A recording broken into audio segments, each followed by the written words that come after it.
Gaur gurean izan dira 11 pertsona, danak Kauka iparraldekoak, eta bada 2017an hasi ginen, bertako bake prozesuaren markoan kokatuta dago proiektu hau, bertan lan egiten dugu Egoa Institutuak, Javerianak eta Mondragon Unibertsitateak, eta gure helburua da eurek Euskal Herrian aurkitu ditzazketen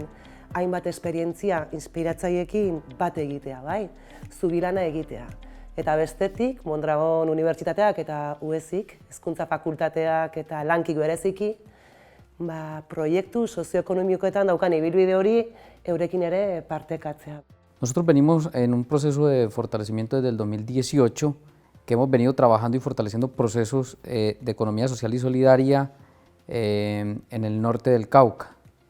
Nos trae un poco la visita a intercambiar, ya por segunda ocasión, intercambiar y conocer un poco las experiencias que se vienen dando en el País Vasco en términos de cómo opera y cómo funciona y cuál es el éxito que ha tenido la economía social y solidaria en este país. Bueno, creo que lo fundamental de este proceso es los aprendizajes que tenemos, cómo funcionan las comarcas, cómo funcionan las agencias, cómo funciona el sistema cooperativo, y creo que eso para nosotros es muy vital porque estamos en un territorio que requiere este tipo de experiencias, pero también cómo articular la institucionalidad a los proyectos territoriales. Entonces, la gran experiencia que nos llevamos es eso, que hay que trabajar de manera conjunta, que hay que unificar la institucionalidad a los proyectos y a los planes de vida comunitarios, y nosotros apuntamos poder implementar este modelo en la región donde trabajamos. Yo remarco la importancia de la existencia de territorio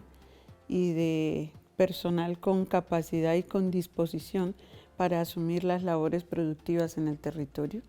toda vez que vemos que este ejercicio, en todo lo que hemos recorrido, pues que necesita de un relevo generacional, pero que también haya disponibilidad de tierra para poder seguir en procesos productivos aquí y en Colombia. Resaltable el tema de la asociatividad, si bien es algo que ya venimos trabajando en alguna medida en Colombia, pues hay tips que se puede ir llevando uno para seguir fortaleciendo lo que se viene haciendo.